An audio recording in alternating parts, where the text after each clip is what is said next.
Assalamualaikum warahmatullahi taala wabarakatuh. Selamat pagi teman-teman. Bertemu lagi dengan Ibu. Nah, sebelum kita memasuki materi, marilah kita berdoa terlebih dahulu sesuai dengan keyakinan masing-masing. Berdoa mulai.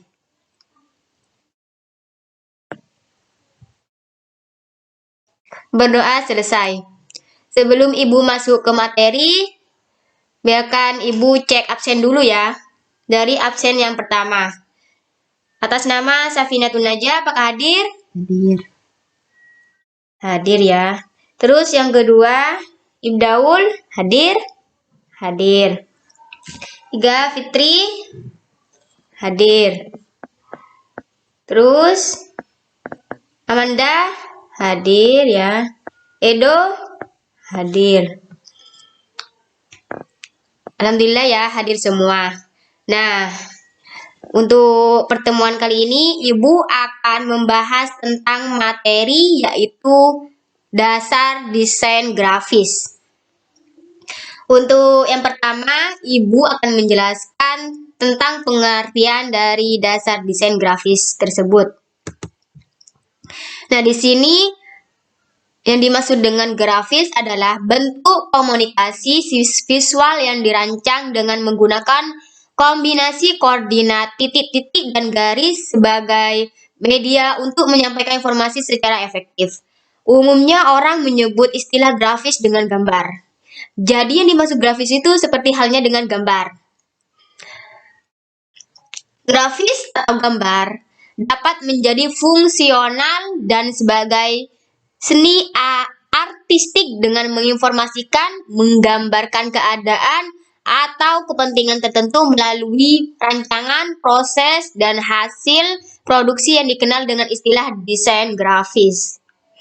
Terus yang kedua itu ada pengertian desain grafis. Nah, yang tadi kan pengertian dari grafis.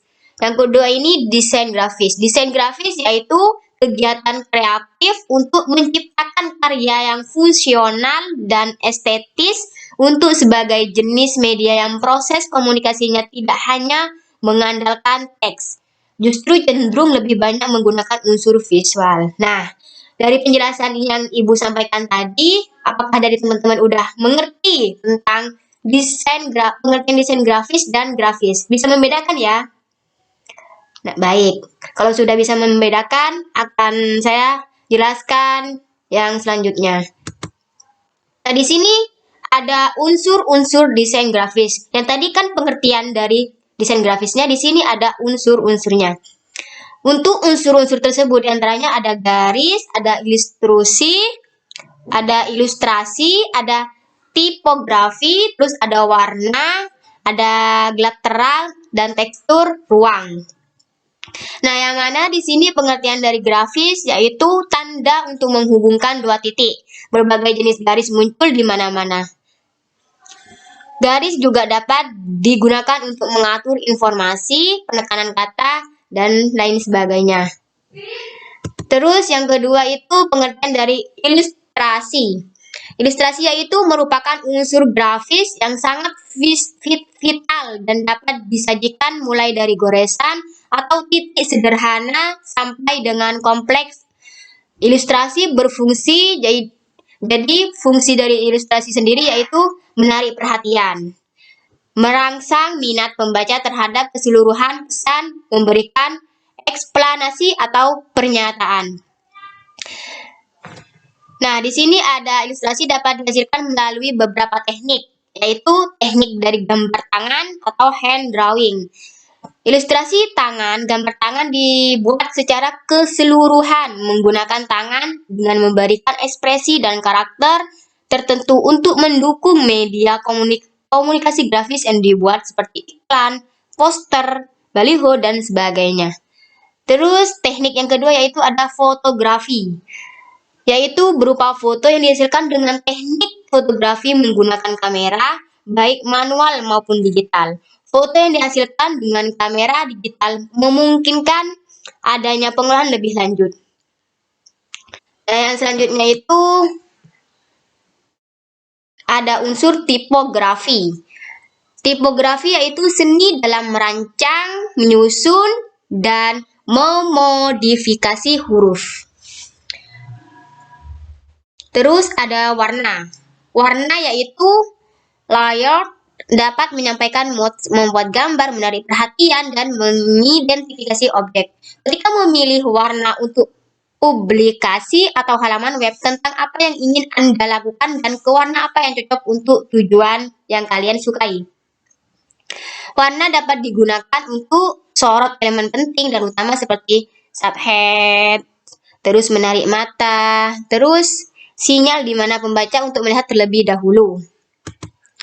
Di sini juga ada gelap terang. Salah satu cara terbaik untuk memudahkan unsur penangkapan pesan dalam visual grafis adalah dengan mengatur gelap dan terangnya. Ada dua pembagian kategori ini, yaitu low context value yang berarti penggunaan warna-warna yang kurang kontras. Visual yang dihasilkan akan cenderung kalem, statis, dan sederhana serta tenang. Sedangkan yang kedua yaitu ada high context value, yaitu penggunaan warna-warna kontras dengan ekstrim sehingga menghasilkan visual yang energik, ceria, dinamis, dramatis, dan penuh gairah. Selanjutnya yaitu ada tekstur. Nah, di sini tekstur yaitu nilai raba atau lebih mudahnya adalah halus dan kasarnya sebuah permukaan benda. Jadi yang dimaksud tekstur itu memperhalus. Ini apa halus, apa kasar di suatu permukaan benda. Jadi bisa memakai unsur tekstur. Terus ada ruang. Ruang itu jarak antara atau daerah atau sekitar sesuatu. Memisahkan ruang atau manifest, highland. Terus ruang juga dapat digunakan memberikan mata visual istirahat.